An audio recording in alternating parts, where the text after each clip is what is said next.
அஸ்ஸலாமு அலைக்கும் வரஹ்மத்துல்லாஹி வபரகாத்துஹு.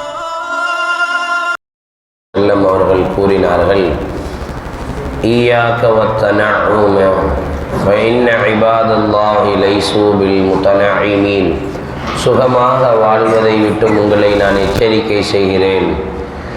நிச்சயமாக அல்லாஹ்வினுடைய நல்லடியார்கள் சுகமாக வாழக்கூடியவர்களாக இல்லை என்று நபிகள் நாயகம் ஸல்லல்லாஹு அலைஹி வஸல்லம் அவர்கள் கூறினார்கள். கண்ணியத்திற்குரிய அல்லாஹ்வின் நல்லடியார்களே, சையதுனா ஹஜ்ரத் ஈசா அலைஹிஸ்ஸலாத்து வஸ்ஸலாம் அவர்களிடத்திலே ஒரு தடவை ஷைத்தான் வந்திருந்தான்.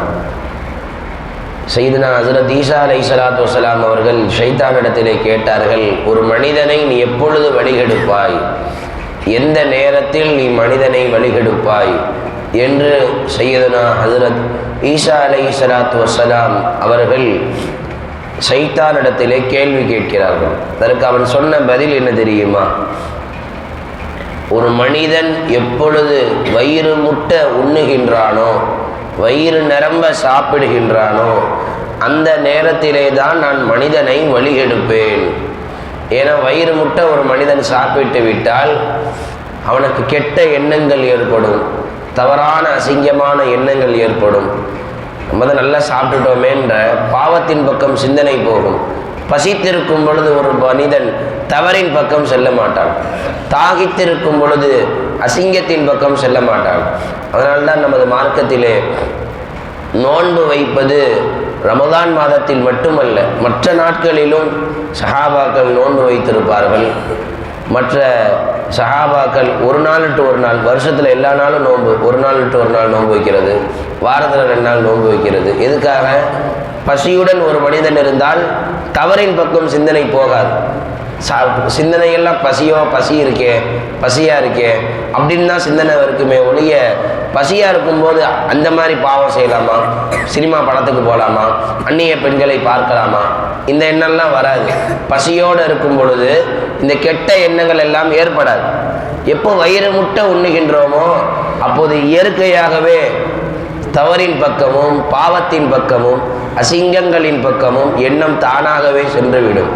கண்ணியத்திற்குரிய அல்லாஹ்வின் நல்லடியார்களே, நாம் நபி ஸல்லல்லாஹு அலைஹி வஸல்லம் அவர்களினுடைய எல்லா சுன்னத்துகளையும் கடைபிடிக்கின்றோம். தாடி வைப்பது, பெருமானாரை போல மிஸ்வாக் செய்வது, எல்லா சுன்னத்தையுமே செய்கிறோம். பசியோடு இருப்பதும் பெருமானாருடைய சுன்னத்து தான். பசித்திருப்பதும் உணவு உண்ணாமல் உணவே உண்ண வேண்டாம் என்று நமது மார்க்கம் சொல்லவில்லை, வயிறு முட்ட உண்ண வேண்டாம் என்றுதான் நமது மார்க்கம் சொல்லுகின்றது. ஆனால் பெருமானார் பல நாட்களில் உணவு இல்லாமல் பட்டினி கடந்திருக்கிறார்கள். நாம் நேற்று கூட சொல்லியிருந்தோம், பெருமானார் ஃபாத்திமா அம்மா கிட்ட சொன்னாங்களே, எத்தனை நாளாக நான் சாப்பிடலன்னு சொல்லி. முன்பு சலாசீன யௌமா, 30 நாளாக முஹம்மதுடைய குடும்பத்தில் நெருப்பு எரியவில்லை அடுப்பில். 30 நாள் நம்ம வீட்டில் யாராச்சும் சாப்பிடாம இருந்திருப்போமா? 30 நாள். அல்லாஹ் அக்பர். ஏதோ ஒரு நேரம் எங்கேயாச்சும் வெளியிருக்கு போயிருந்தா சாப்பிட்ருக்க மாட்டோம். அதை சேர்த்து முடிச்சு விட்ருவோம். அதை சேர்த்து கலா செஞ்சிருவோம். எப்படி ஒரு தொழுகையை நாம் விட்டு இருந்தால் அதை கலா செய்கிறோம், துஹர் தொழுகலைன்னா அதை சேர்த்து தொழுகிறோமா இல்லையா? அசரில் அதே மாதிரியே காலைல சாப்பிட்லன்னா மதியானம் சேர்த்து சாப்பிட்ருவோம், மதியானம் சாப்பிட்லன்னா நைட்டு சேர்த்து சாப்பிட்ருவோம். ரமலான் மாதத்திலே நோன்பு வைக்கின்றோம் என்றுதான் பெயர். ஆனால் மற்ற மாதங்களை விட நாம் அதிகமாக சாப்பிடுவது ரமலானில் தான் எனக்கு தெரிஞ்சு. ஏன் சகரில் சாப்பிட்றோம், என்னென்னு சாப்பிட்றோம்? இஃப்தார் வரைக்கும் தாக்கு பிடிக்கணும்ல, இஃப்தார் வரைக்கும் தாக்கு பிடிக்கணும்லன்னு ஒரு வெட்டிடுறோம். இஃப்தாரில் சஹரில் இருந்து பட்னியாக கிடக்கிறேன், அப்போ ஒரு வெட்டிடுறோம். நைட்டு காலியாக கிடந்த வயிறு அப்படின்னு அப்போ கொஞ்சம் ஒரு வெட்டிடுறோம். ஆக ரமலான் மாதத்திலே தான் மற்ற மாதங்களை விட நாம் அதிகமாக சாப்பிடுகின்றோம். பெருமானார் ஸல்லல்லாஹு அலைஹி வஸல்லம் அவர்களுடைய ஒரு சுன்னத் பசித்திருப்பது. ஒரு ஹதீஸில் வருகிறது, அபூ ஹுரைரா ரலியல்லாஹு அறிவிக்கிறார்கள், இந்த ஹதீஸை நேற்று இரவு பார்த்தேன், பார்த்தவுடனே அல்லாஹ் அக்பர், பெருமானார் எவ்வளவு பசியோடு இருந்திருப்பார்கள் அப்படின்னு ரொம்ப ஆச்சரியமாக இருந்துச்சு. அபூ ஹுரைரா ரலியல்லாஹு அறிவிக்கிறாங்க, அவங்க சொல்கிறாங்க, தகல்து அலா ரசூலுல்லாஹி ஸல்லல்லாஹு அலைஹி வஸல்லம், ஒரு நாள் நான் ரசூலுல்லாஹ் கிட்ட போயிருந்தேன். அவங்க சொல்கிறாங்க, யார்? அபூ ஹுரைரா ரலியல்லாஹு அன்ஹு, நபி தோழர், பெருமானாருடைய ஒரு உற்ற தோழர். இவங்க சொல்கிறாங்க, ஒரு நாள் நான் ரசூலுல்லாஹ் கிட்ட போனால் பெருமானார் அமர்ந்த நிலையில் தொழுது கொண்டிருந்தார்கள். பெருமானார் அமர்ந்த நிலையில் தொழுது கொண்டிருந்தார்கள். ஃபகுல்து, நான் உடனே கேட்டேன், யா ரசூலுல்லாஹ் இன்னக்க துஸல்லி ஜாலிசன் ஃபமா அஸாபக, உட்கார்ந்து தொழுகிறீங்களே என்ன ஆச்சுன்னு நான் கேட்டேன். ஏன்னா பெருமானார் கால் வீங்க வீங்க நின்று தொழுகுவார்கள். பெருமானார் கால் வீங்க வீங்க நின்று தொழுங்கும் பழக்கமுடையவர்கள். என்ன வழி ஏற்பட்டாலும் என்ன கஷ்டமா இருந்தாலும் உட்கார்ந்து தொழுக மாட்டாங்க பெருமானார். ஆனா அன்னைக்கு ஒரு நாள் பெருமானார் உட்கார்ந்து தொழுது கொண்டிருக்கிறார்கள். அபூ ஹுரைரா ரலியல்லாஹு காரணம் கேட்கிறார்கள். ஃபமா அஸாபக யா ரசூலல்லாஹ், உங்களுக்கு என்ன பிரச்சனை நேர்ந்தது, என்ன எதுவும் அடிபட்டுருச்சா, எதுவும் வலியான்னு கேட்டாங்க. யாரு? அபூ ஹுரைரா ரலியல்லாஹு. பெருமானார் சொன்ன பதில் என்ன தெரியுமா? பெருமானார் சொன்ன பதில் என்ன தெரியுமா? கண்ணியத்திற்குரிய அல்லாஹ்வின் நல்லடியார்களே, قال النبي صلى الله عليه وسلم الجوع يا ابا هريره, அபூ ஹுரைரா பசியின் காரணமாக நான் உட்கார்ந்து தொழுகிறேன். அல்லாஹ் அக்பர். எவ்வளவு பசி இருந்திருந்தால் கண்மணி நாயகம் நிற்க முடியாமல் அமர்ந்திருப்பார்கள். ஒரு மனிதன் நிற்க முடியாமல் அமருகிறான் என்றால் எத்தனையோ காரணங்கள் இருக்கலாம். காலில் அடிபட்டிருக்கலாம், காலில் புண்ணு இருக்கலாம், இல்லை ரொம்ப நேரம் நின்று வலி வந்திருக்கலாம், உட்காருவான். பசியின் காரணமாக ஒரு மனிதன் அமருகின்றான் என்றால் எவ்வளவு பசி இருந்திருக்கும். அல்லாஹ் அக்பர். பெருமானார் சொன்னாங்க, அல் ஜூ யா அபா ஹுரைரா, அபூ ஹுரைராவே பசி, அதனால தான் நான் உட்கார்ந்து தொழுகிறேன். கால ராவி சொல்றாங்க, ஃபபகீது, அபூ ஹுரைரா ரலியல்லாஹு அழுக ஆரம்பிச்சிட்டாங்க. நான் உடனே அழ ஆரம்பித்து விட்டேன். யார் சொல்றா? அபூ ஹுரைரா ரலியல்லாஹு சொல்றாங்க, என் பெருமானார் பசியோடு இருக்கிறார்களே, பெருமானார் ஸல்லல்லாஹு அலைஹி வஸல்லம் நினைத்திருந்தால் இப்படி கை அசைத்தால் சொர்க்கத்திலிருந்து உணவு இறங்கும். ரசூலுல்லாஹ்க்கு அந்த சக்தியை அல்லாஹ் கொடுத்திருக்கிறான். பெருமானாருக்கு அந்த வல்லமையை கொடுத்திருக்கிறான். கை அசைத்தால் சொர்க்கத்திலிருந்து உணவு வரும். விரல் அசைத்தால் நிலா பிளக்கிறது. பெருமானார் இப்படி கையாட்டினாங்க, நிலாவே பிளக்குது, சந்திரன் பிறக்குது. இப்படி சொடக்கு போட்டு சாப்பாடை வர வைக்க தெரியாதா பெருமானாருக்கு? எல்லாம் முடியும் பெருமானாருக்கு. ஆனாலும் அல்லாஹ்விற்காக அந்த கஷ்டங்களை நமது கண்மணி ஹஸரத் ஸல்லல்லாஹு அலைஹி வஸல்லம் சகித்து கொண்டார்கள். யா ரசூலுல்லாஹ், ஏன் இவ்வளோ பசியில் இருக்கிறீங்கன்னு சொல்லி அபூ ஹுரைரா எல்லாம் அழுகிறாங்க. இப்போ ரசூலுல்லாஹ் சொன்னாங்க, லா தபிகி அபா ஹுரைரா, அபூ ஹுரைராவே அழுகாதே. فإن شدة يوم القيامة لا تصيب الجائع إذا تصيب في دار الدنيا. இந்த உலகத்திலே ஒரு மனிதன் கடுமையான பசியை அனுபவித்து விட்டால் கியாமத் நாளில் அவனுக்கு கடுமையான கேள்விகளுக்கு இருக்காது. அப்படி இல்லைன்னு வைங்க, இந்த துனியாவில் அப்போ என்ன ரசூலுல்லாஹ் சொல்கிறாங்க, நீ நல்லா வயிறு முட்டை சாப்பிட்டா மறுமையில் கடுமையான கேள்வி கணக்கு உண்டு. என்ன கேட்பாங்களா? சாப்பிட்டியே, அந்த சாப்பாட்டுக்கு எனக்கு நன்றி செலுத்தினியா? அந்த சாப்பாட்டின் மூலமாக கிடைக்கக்கூடியது எனர்ஜி, சக்தி.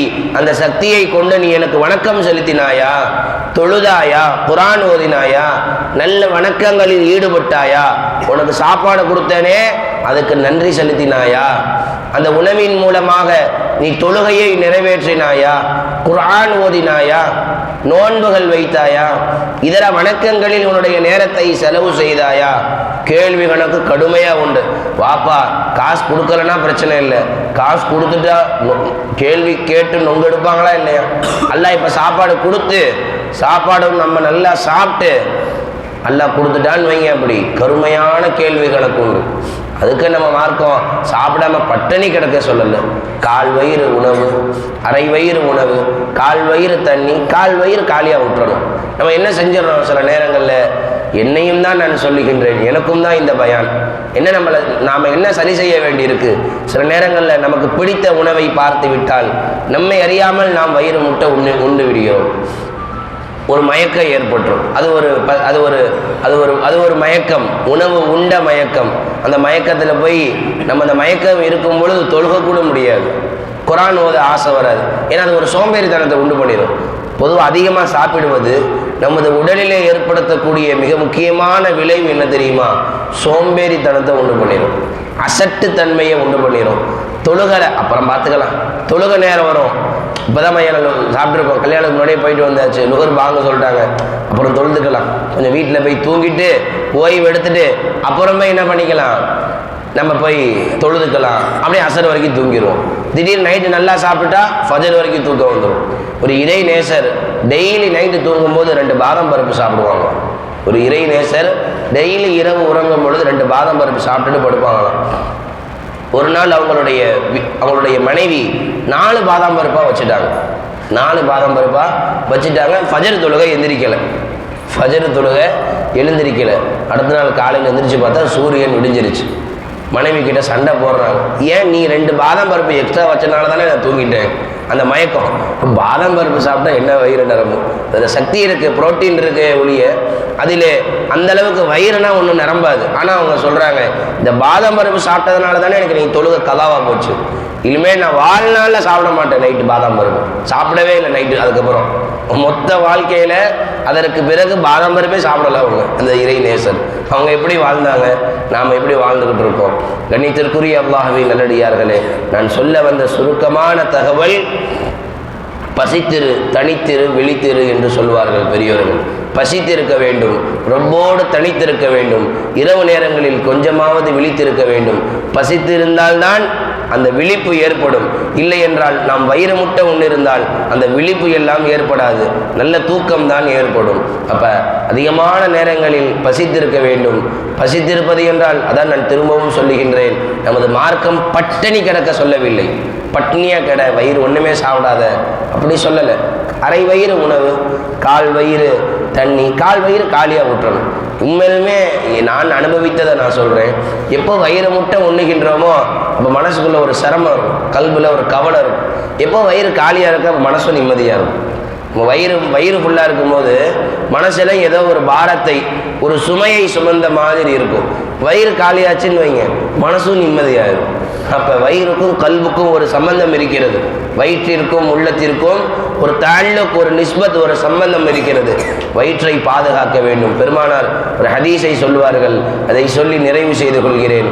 ஒரு மனிதன் நிரப்பக்கூடிய பாத்திரங்களில் மோசமான பாத்திரம், ஒரு மனிதன் நிரப்பக்கூடிய பாத்திரங்களில் மோசமான பாத்திரம் அல் பத்ன், வயிறு என்று சொன்னார்கள் பெருமானார்.